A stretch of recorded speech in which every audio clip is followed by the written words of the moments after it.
In front of me is ZTE Nubia Z9 Max, and let me show you how to activate battery percentage and status bar on the following device.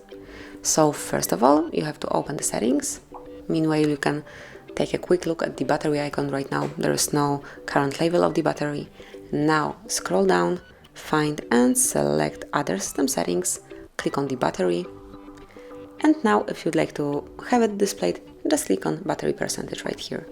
As you can see, the current battery level appeared right here, and from now on you will be aware of the status of your battery.